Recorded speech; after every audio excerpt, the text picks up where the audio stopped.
What's going on, everybody? So today we have a very special guest. It's a good friend of mine, and that is going to be Takoa. He is the founder of Few, and we're going to be talking about what he's been doing with his projects, what the future is going to be looking like. So Takoa, welcome to the show. Thank you, Patrick. It's an honor to be here and really exciting to share more about Few and what it's all about, especially with our upcoming second launch for Paradigm Collection. As we get started, some people may not be super familiar with exactly what Few is, and the way you do your marketing on Twitter is like kind of mysterious, right? So can you briefly just give a quick summary of what is Few before we get into who you are as a person? Absolutely. So Forgotten Ethereal Worlds was initially a project that stemmed from my love of landscapes. And that was the Genesis Collection, which was based purely on landscape art. And the key thing that differentiates that from other NFT projects, it's not a PFP project. It actually mimics the real world, whereby when time goes by, you would see the landscapes actually evolve with plant life growth as time goes on. So that's the key difference is Forgotten Ethereal Worlds Genesis, and essentially the focus is about community with the 350 NFTs. We also focus on alpha calls, similar like an alpha pass, but at the same time, the ratio of our whitelist giveaways that we give back to our holders in the form of value, that is something where we are very proud of. We have given back value to our community of over 10 million USD. Just in whitelist giveaways alone. That's a lot. So yeah, for me, it's very important that we place, and continue to give back value to our communities in any form of way that we can possibly do so. That leads us into our next collection, Paradigm. Yeah. Which is... Hold on. Before we get into Paradigm, right? Because, for these interviews, people love the project, obviously, but they also want to really know the founder. And is it okay if we kind of dive into your... who you are as a person, because that's probably the most important when it comes to buying an NFT, right? Absolutely. The question I actually have is, for you, right? Before you started Few, before you started doing alpha calls, what were you doing before NFTs, That's a great question. So right before I was doing NFTs, I was doing a full-time role as a business analyst in a renewables advisory house in Melbourne. So that was my post, but at the same time, I was a co-founder for a Axie Infinity scholarship program, which basically lends out Axies, which is you could say, token, all right, little creatures, so you can play with them and earn crypto tokens in exchange. So we did that for some time, and then I stumbled into NFTs. I saw how vibrant the space was, and I decided to go full-time into Web3 to build out Few. Got you. And then with the Axies, it's kind of like you bought the NFTs and then you rent it out to another person, and then they make some money and then you get a cut as the person who bought the NFT, right? Exactly, you got it. Got you. Okay, and then from there you got into NFTs just because, I guess your first NFT would have been Axie, and then you just kind of were you degenning into stuff, how did that transition happen? Yeah, so interestingly enough, at that point in time, we did not realize that Axie Infinity was NFTs itself. Oh, really? Right? Axie Infinity, the Axies are actually the non-fungible tokens, right? They are kind of centralized within its own chain, Ronin chain. So that was the first experience when it comes to tokens. But my first NFT purchase was actually a Pudgy Penguin. That's funny. Yeah. It was a Pudgy Penguin of a top 10% rarity. Yeah. I spent 5 ETH on that as my first one. So you just yeah. I'm going all in. I'm buying a 5 ETH. I'm going all in. But why though? Why a 5 ETH? Why not just the floor? Here's the thing. When I first came to the space, I had absolutely no clue what was a good investment and what was not. And from that experience, I learned that it is not wise to buy a mid-rare at all. Yep. It's either you buy the top 1% or the bottom or the floor. Yeah. Or the floor. So it's just you just didn't know, right? So you bought the Pudgy Penguin and then you just bought more NFTs after that? Were you hooked? Yeah, I got hooked in the sense of the communities that surrounded these NFTs. We saw BayC, we saw Macy, Cyberkongs, we saw Pudgy Penguins. I saw how NFTs was a movement for communities to rally to something that they like, the art. And that was a very unique turning point, right? Because at that point, we all never really heard about NFTs until Top Shot came about in January 2021. Yeah. Right? Yep. And then we had BayC and all these animal profile pictures started to pop up in the market. But what really hooked me in was how people really, they are full on supporting and rallying, and it really gathers people together. I think that's the beauty about NFTs. It really gathers people together. Yeah, it's like a culture, right? Like I remember when I first started buying alternative coins, it's like you buy the coin and the price goes up and down, but I didn't feel connected with the people who bought the same coin, right? Whereas for NFTs, first NFT I bought was actually a Cyberpunk baby, and you feel the culture, and that's the difference, and that got me hooked. Absolutely. So like when I bought my Pudgy Penguin, I was one with the community as well. I was wrapping that as my profile picture on Twitter and on Discord, and I'm sure you did do as well with your Cybercoms. Yeah, of course. So it's something that we can be proud of, right? We are proud to be in this community. That's why we show it off as our profile picture. Yeah, it's crazy that it's like saying, that is me. Yeah, I am this penguin, right? I am my penguin is me, kind of thing. That's right, exactly. You started getting into NFTs, the culture hooked you or got you more interested, right? Where it's, it's more like emotional in a sense. We talked before, before this interview, and you said that you started out as like an alpha caller, and you created like free communities and stuff like that. So can you walk me through your transition from, buying and selling NFTs into then wanting to, do alpha calling? Yeah, absolutely. So when after the whole Pudgy Penguin shenanigans, I basically joined a few alpha groups and essentially started to watch and learn how they tackle or navigate through this NFT space, right? In the time that I entered, we had Kaiju Kings dropping, we had Doodles dropping, we had Metaverse. That was the time of high gas wars. It was really good time in the sense of really good projects, solid projects coming out, but it was in no way friendly for new people who had no liquidity coming into the space. Yeah, you have to spend so much money on gas wars at that time, right? Everything was max mint. Exactly. I've lost a lot in just those gas wars itself and not get anything in return, right? Because that's how ETH works. Yeah. So basically spending time in alpha groups, just learning the trade, learning about the whole space in general. And from then, I realized that my analyst background helped me in analyzing projects that had the potential to perform well. So that's when I started to share my personal thoughts. Of course, it's all non-financial advice. I shared projects that I thought would do well, even if it was for a quick flip or for a long hold. It all depends, right? I shared it in Kaiju Kings, which is one of the NFT communities that I have been in since day one. They are really great family and community is strong. The team is great. And I basically started sharing calls there, for free. Like just, I think this project might do well. Sure. And we had a lot of fun times. Of course, not all of them did well. Of course, right? That's how it goes. Of course. But Ray from Nanopass and Absinthe, they saw what I was doing. They liked it. And so I was brought on into the Nanopass team as a alpha caller. And then so you were alpha caller in Nanopass. And then from there, you did pretty much sharing your thoughts, helping people out. And then did you just decide like, hey, I can probably create my own group now that I got some experience? Yeah, so actually I created my own group before Nano got me on.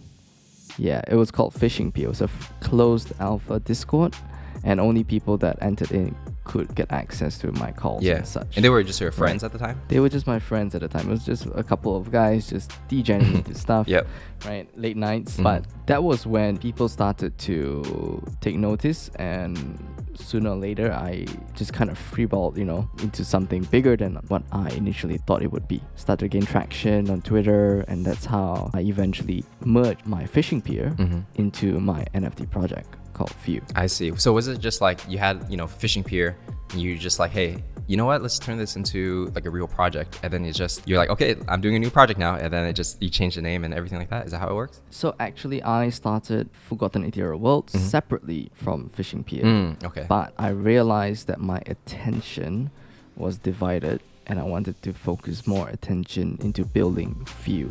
So hence merging the Fishing Pier into Few. I see. Because then Few started out more like a landscape project, not necessarily an alpha group. Correct. Then you're just like, well, if I'm going to do an NFT, I might as well offer them more utility, right? Absolutely. And one of the utilities is from our community alpha calls, as long as the whitelist giveaways as well. So yeah. Got you. And when you were deciding to do a landscape project, because that's a little different, especially during that time when you started, PFPs were hot, or are still kind of hot, right? But then, you said in the beginning of the interview, you have passion for landscape, right? So can you talk to me about that? Because that sounds pretty interesting. So I was actually a hobbyist/professional photographer for many years during college.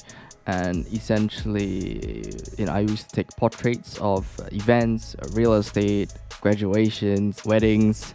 But one of my passion is landscapes itself. Like, I really enjoy going out into nature and just feeling the calm and peace just looking at the land ahead of me. I wanted to bring that vibe, that feeling when people saw the NFTs itself.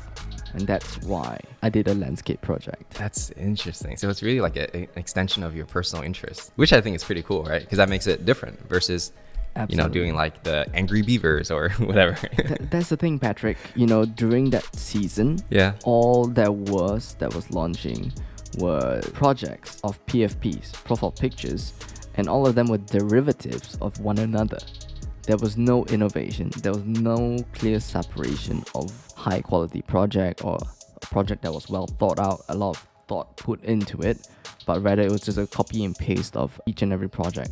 And so I thought it'll be different. It'll be very cool to see how we can differentiate ourselves, and hence going with a landscape project. So yeah. Gotcha.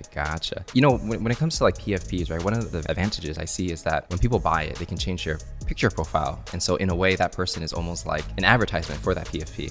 And for a landscape project, it's kind of not many people are going to change their picture to a landscape. So did you have any thoughts on that? Yeah, actually, that's a really great point that you brought up. As we all know, people can use their profile pictures. They will use their profile pictures in support for the communities that they are in. Yeah, like I did with Pudgy Penguins and you did with your Cybercongs. What I realized is, because we are a landscape-based NFT, it is a lot more difficult for us for free marketing when people don't use our landscapes as their profile pictures.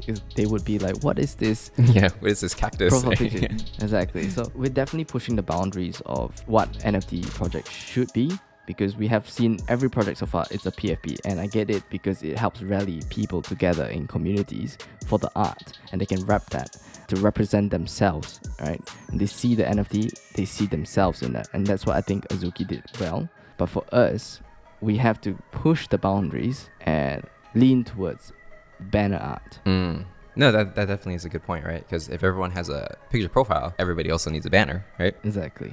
Got you. Okay, so I'm looking at the art for Few. It's quite interesting. It feels like I'm on another planet when I'm looking at it, right? The land is like different colors and stuff. How did you like come up with the concept of this? Like, are you the creative director of the project, or did you have to work with different people to put this all together? Yeah, so the initial Genesis collection, I hired my artist, my close friend, my childhood friend, Alex, and he worked on the Genesis art in his style. As for our Paradigm, we hired a whole team of artists, and Suikon is my creative dev and creative director, so he's leading the art side of things this round. Got you.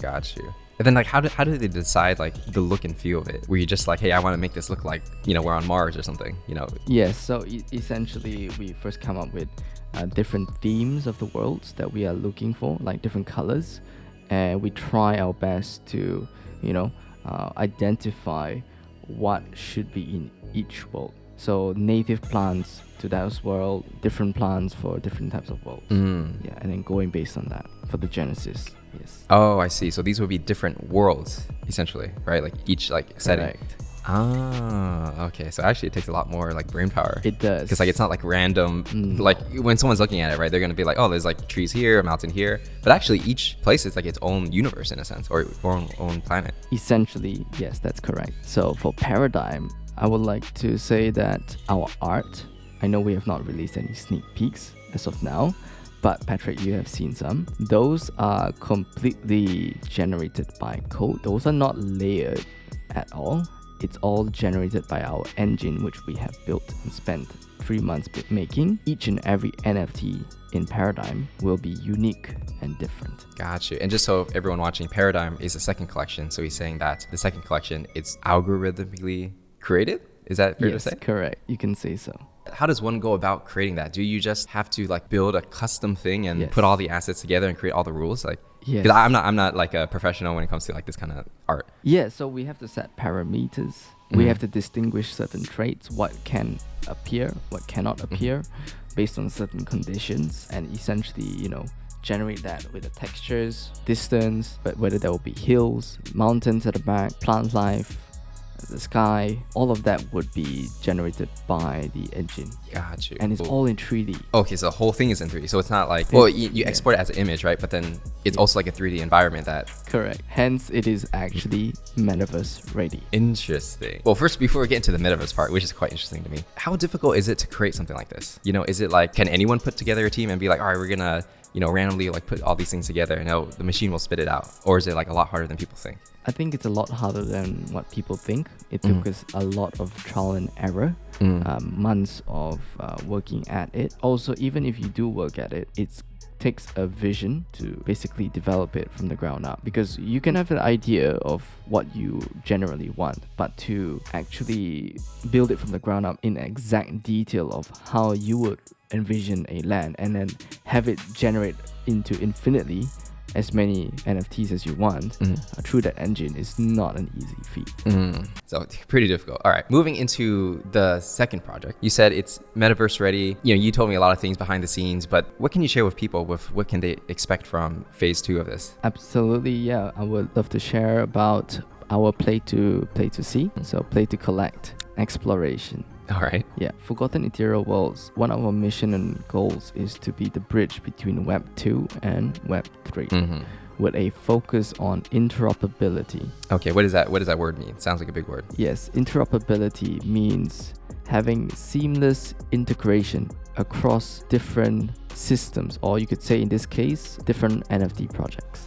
Basically, for us, with our exploration feature, we will be partnering up with many Web 2 brands and Web 3 brands, other NFT projects, to come in to our Fewverse through our exploration feature through Metaverse Play. Would that mean that, let's say I have a certain NFT, I can like import it into your world? Is that the idea? That's the idea. I see. And then if a brand wanted to also put their, I don't know, like a Mercedes-Benz car or something into the world, that's also like the general concept, right? Correct. I see. So one question I have is that, we've seen a lot of metaverse plays like The Sandbox, Decentraland, and other companies, right? And the issue I see is that, sometimes even though they create these worlds, they might be empty. For example, like Decentraland, like I logged in one time and there's nobody there. Yeah. And so I think people will wonder like, okay, like, why will this world be different? Why will I want to spend my time on it? Good question. Well, one thing that I would say differentiates us from Sandbox and Decentraland is the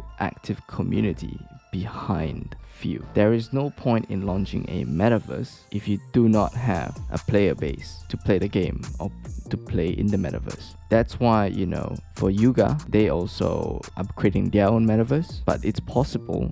And I would say it's going to be even more successful than Sandbox and Decentraland. Why? Because they already have so many people associated with Macy. That's true. Good communities there. So likewise for us, one of the key differentiation is that first, we have a very strong community. Second is our worlds will be able to best represent Web 2 brands. So you could say a Mercedes car, an Audi car in the garage, for example, or on your worlds in as much detail as the real world. Oh, like very like high resolution and everything. High resolution, yes. Oh, interesting. Okay, so whereas like other, metaverses, it would be, they can't really handle that resolution, right? It's got to be like voxel or something like that. Correct. I see. So let's say, I have, one of these worlds, right? And, I got a little house or, whatever it is. And I got a Mercedes-Benz in my garage. From there, I think people will wonder like, okay, but what can I do? Like, is it that I invite my friends over and I like show them my collection, or what's the idea? Am I gonna play games? Yeah. So the idea is we have two phases. The first phase, which is our idle game, our exploration game. You'll be clicking some buttons, and you'll be sending out your explorer to go find some mysterious loot boxes within the Fewverse. And then you come back, you could potentially find some metaverse items. You could potentially find some second tokens, which is called qubits, and that would be essential within the Few ecosystem, you might find some really cool collaboration items within those loot boxes as well. I can't share too much, but best to find out for yourself. Now for the second phase, we are looking at having your own NFT museum. So similar to what Artifact Pods is, you would be able to display your NFTs within your homes. I see. So hanging on the wall and things like that. And then is the idea that people would come into your museum or house and then you would like, I guess, like chat about NFTs like in that world? Yeah, well, all of that would require significant game development. Yeah, and that's going to take a lot of time to build, but that is our grander vision for the project. Oh, okay. So it's got to be in phases, right? Like it's got to be in phases. Yeah, you can't just like come out with a whole game in like the first month, which would be crazy. No. So it's going to be crazy if we do that. So for our Genesis, we launched with a 0.125 ETH mint, and currently our floor is around sitting at an 8 to 9 ETH. That's quite jump. So for us with Paradigm, our focus is with fundraising. So that means actually internally fundraising ourselves to build out the actual game and development of all of it without going to VCs. So basically you would see your project more like a startup, not necessarily just a small project. You know, because we've seen in the past that people, they make these projects and then they'll take out like most of the money and they'll, you know how it goes, right? Can you share like, I guess the more of the business side of things, like how do you see Few in terms of like a startup and building a longer term company? Excellent question. So me and my core team, we've actually set up an office in Melbourne. So we actually go to the office and handle our brainstorming sessions there and talk about the direction of Few and discuss on what we need to do in order to reach our goal. We also have, regular team meetings on a daily with each of our departments. So we have Exceed handling he's the community lead. He handles all the operation side of things, the HR and events and the mods. And then there is Suikon, who is our creative dev. He is the bridge between the dev side of things and the art side of things. So he handles the artist, the art direction. Oh, I see. And then we have myself, which handle the marketing, the partnerships, the connections, and the collaborations, whitelist collabs, and all of that. Got you. Okay, so everybody kind of has their own role. Actually, one question I'm curious about, when you say creative dev, I haven't heard that term before. So does that mean that person handles the development side and then they also handle the art side? So they handle like two different teams? Yeah, so initially Suikon's original role was a front-end dev because he has a very good and nice creative flair in him. He has an eye for art as well. Mainly right now, he is connecting, or let's just say communicating with the dev side, right? We have our own lead dev, so he's communicating with our lead dev to make sure that the art side and the dev side can coincide and work well together, speaking about the generative aspect of those NFTs. Got you. Okay, that makes sense. Okay, so another question I have for the whole Few universe is that, when I look at projects, in the past or even now, it's like a lot of times they'll have tokens, and a lot of times those tokens over time don't become very valuable, right? Because like before, like a few months ago, everybody was launching a token. Everybody's doing a whitelist marketplace, for example, and then it just usually doesn't work out that well. You mentioned that for your project, you also have tokens, right? So I'm curious to understand, like, when it comes to the economics and tokenomics, like do you feel pretty confident that you guys can like sustain a token, and like what are the things that you guys are going to do to make sure that everything doesn't come down crashing, because you know how it goes, right? Yeah, absolutely. So first and foremost, we have brought on a notable tokenomics advisor. His name is Wolfie or Ben. He is also advising Godjira on their Jira tokens and tokenomics. So we've brought him onto our team to advise us on our tokenomics and making sure that, the system itself is well maintained and it can sustain itself. When it comes to the sustainability part, I'm not sure if you're the one that thinks about it or, Ben is the one that thinks about it, but like, how does that go? Do you just think of ways to spend the tokens and then that basically offsets the production of tokens? So essentially, when every Genesis Worlds, the Genesis Collection is able to produce 2 francs token a day. Yeah. And these are ERC20 tokens. Yeah. Yeah. So that will be the premium token for the Few ecosystem. We will be introducing a secondary token, which will be off-chain. And so it's not an ERC20 token. It's going to be called Qubits. And that will be our, you could say, general token. So For people when you're wondering, like off-chain is when it's not on Ethereum. Like, what is the difference? Why off-chain? Is that easier? Is that cheaper? Because Ethereum is quite expensive. Yes, off-chain is cheaper, and also because we will be able to adjust based on levels of demand and supply of the token usage. So we can adjust prices. Wait, how does that work? You adjust the price of the token, or? No, so we can adjust the prices of goods in, let's just say, our marketplace. Got you. So that would just make it easier to just like change things, right? Because like if you do it on Ethereum, once you hard code it in, it's hard to like undo. Is that how it works, right? Correct. So what are the things people will be able to do with their tokens? I'm not sure how much you can review, but it's like, okay, there's going to be some kind of marketplace, I'm guessing. Well, without spoiling too much alpha here, essentially qubits and frags will be used within the ecosystem. There will be an opportunity for you to convert frags into qubits to be used within our platform, and you could be finding some qubits within the loot boxes as you play the exploration game. Those qubits will be used in a variety of methods in the future when it comes to, let's just say, marketplaces. We have developed a unique system of a marketplace which we have not released. So not too much information quite yet, but there's going to be some kind of marketplace where you can spend these things. Yes, correct. And the other question I have is like, for a lot of NFT projects, sometimes like when you think about a sustainable business, there has to be some kind of revenue stream, right? It can't just be like, we're going to create more NFTs, we're going to create tokens, and then it's like, we ran out of money, so we got to create another NFT. I'm curious to understand, like, because you guys see yourself more as like a company or a startup, right? Can you talk to me about how you're thinking about like potential revenue streams, moving forward in the future? First and foremost, most of the main revenue for any NFT project would be to launch it and to mint out. That's the initial revenue to the business, right? One of the ways, apart from that, would be the secondary royalties of the project. That would be the main way as of now for us as a project. But moving forward into the future, we do have plans, and that would benefit, you could say, the main project, the main co, pumping back revenue into the main co. For example, we have Fewjira, FEW-JIRA. Yeah, what is this? I've been hearing about it. What is going on there? So Fewjira is our partnered collection between Project Godjira and Few. Okay. And essentially, we are splitting that down 50-50 in the middle. And this project would actually help, let's just say, the liquidity situation for both projects and benefits to both Genesis holders. But how does that work though? Because I'm actually not familiar with this. So if you partner up with, let's say, Project Godjira or anybody else, and you create a new NFT collection, doesn't that like dilute the supply?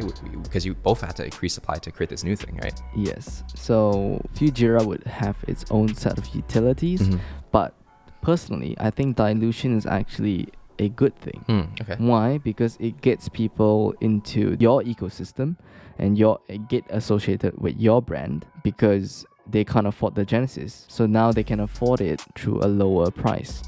And that means more people take note of your brand, more people are involved in your brand, more people are part of your community, and more people will inadvertently talk about it to their friends. I see. So it depends on like what the price point is and how many people can enter, right? Correct. Got you. Because I was thinking like, if they're going to go for, the second phase of your project, that would also have the same solution, right? Where, it's like a cheaper price and people go into phase 2. And then if they want to move up, they get the Genesis. Isn't like a similar concept, but you just like another arm? Yes, essentially that's another arm. And we do have more plans in the future, but I'll keep that sealed for now.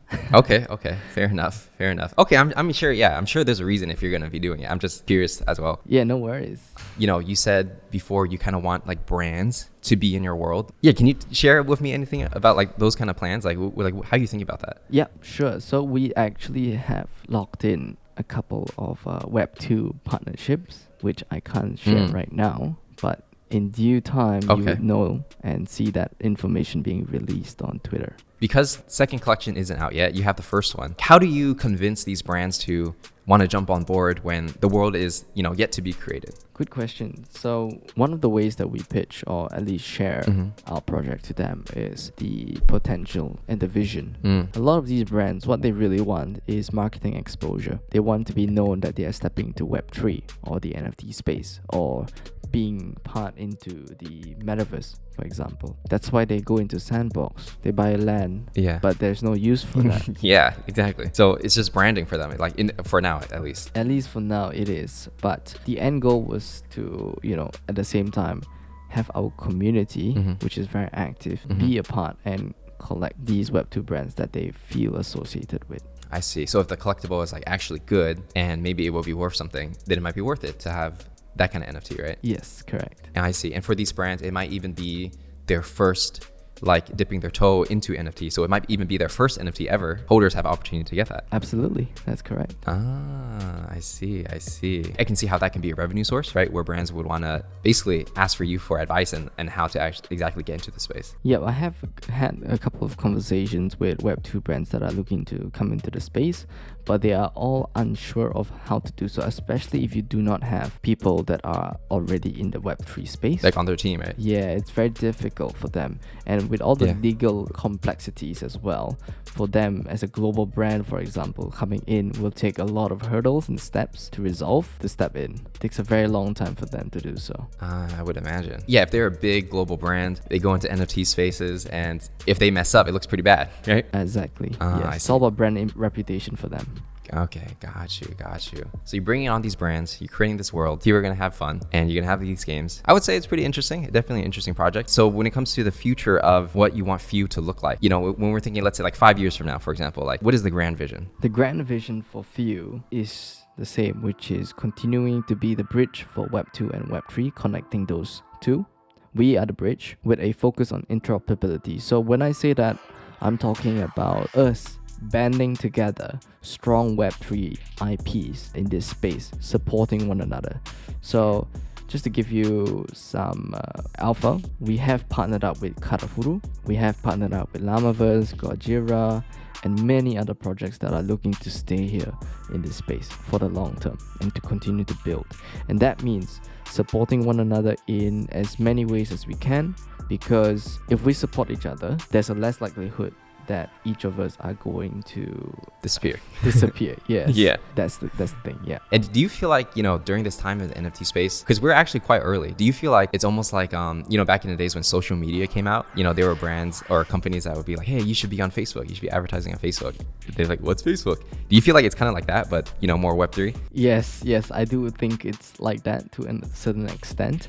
We are very early in NFTs, but at the same time, I see the market or this space really growing very quickly and maturing very quickly as well. Yeah, like a lot of brands are starting to get into the space, whereas like a year ago it was just like pudgy penguins and like whatever animal, right? But now it's like companies are like coming out of the space right now. So essentially last year there was a lot of projects. The first movers, they like Macy, Pudgy Penguins, Cool Cat, Cyberconks, they had the a golden time for them to like thrive, essentially, thrive, right? And a lot of projects that started last year does not have a good roadmap.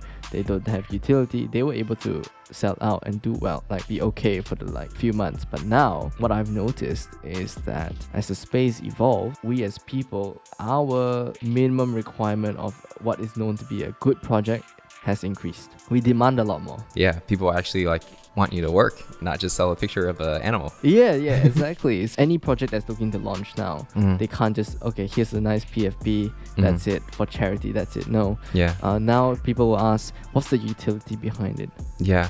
What's the roadmap, right? I want to know like 1 year, 2 years down. Yeah, like who are you hiring? Like stuff like that. Yeah, dox yourself as well. Yeah, dox yourself as well. Yeah, which makes sense, right? Because it's like that's pretty much what people expect when it comes to, let's say, like startup investing in like the Web2 world. Those are the questions, right? And I think that's kind of where Web3 is kind of headed. It is a little different, but still like the demands of like building a good company is the same, right? The fundamentals. Correct. Exactly. Yeah. And the way I look at it is like, in the beginning of like the golden era, it's not the right word, but during the early times, it was important to be early and fast. And I feel like now, because, early is kind of over in a certain sense, it's like, well, it's still kind of early, but not as early as before. You just have to be good. Yes. Pretty much, right? Yes. You have to really stand out and differentiate yourself and give people a reason, right, why you are different and why they should buy your NFTs and not another project. Yeah, because it's competition, right? Whereas before it was like, oh, there's only like CryptoPunks and CyberKongs, and then there's nothing else. So let's just buy that one. Exactly. So Yeah. you really have to give them a reason of your unique selling proposition. I think that's good because, like, you know, I'm someone that loves competition where it kind of inspires you to work harder, inspires more ideas. Like, I remember when I first started on YouTube, which was in December, like half a year ago, and then I was looking at the YouTube videos and everyone was just like using their webcam and like, you know, bad microphone. It's just like no edits and it wasn't that interesting. So I was like, you know what? I'm gonna just take the production level to a whole new level. Now everyone's kind of forced to do the same thing, right? Because it's competition. Yeah, and I have watched your videos. You've done a really great job at coming up with competition in this space for YouTube site, for the YouTube scene. Yeah. And that's good. That's good for everybody because, you know, I hope that when people watch my stuff, they're thinking, dang, I gotta level up everything. And I'm sure you feel the same way when it comes to like NFTs and building a project, right? Absolutely. So as we come closer to the end of our interview, are there any final words you have for our beautiful audience over here? Anything you want to leave them with about Few, yourself, or maybe just philosophy in general? Yeah, so one of the things that helped me as I started in Web3 is focus on finding your skills first, skills in which, you know, you can contribute to the space in a whole. Basically, for me, I started out with nothing, but the way I got to where I am right now is through giving value back to those around me and not expecting anything in return, because eventually good karma, if you guys believe in karma, will come back to you in one way, form or another. And it's all about making friends and connections in the Web3 space. That's how you get far in this space. Yes, I agree with that. Give. Maybe ask a little bit and then make a lot of friends. exactly. You'll do so well in this space, you can actually thrive. Yeah, no, I hear you because I feel like most people, they think like, oh my god, like I gotta make as much money as possible because this moment's not gonna last forever, and then they do, you know, short-term projects maybe, right? But I hear you. I think when you think about things in the long term, it's much better to actually just to give and not really ask for anything, make a lot of friends along the way, right? And I mean, that's how we're kind of talking right now, right? Exactly. Yeah. Okay, great. Well, those are some good final words. Takoa, I appreciate you. For anyone who wants to learn more about Few, make sure to check out their Twitter, check out their Discord, learn more about, you know, when the mint is coming. And when is the mint coming, by the way? Is that to be determined? Yeah, because of the current state of the markets, we have been pushing that back. We can expect that somewhere maybe next month, early next month or mid next month. Yeah. Okay, so we'll see where the market's at. All right, guys. So that's it for this interview. Appreciate you guys watching. And Takoa, I'll see you later. All right. Thank you, Patrick. Yeah, no worries.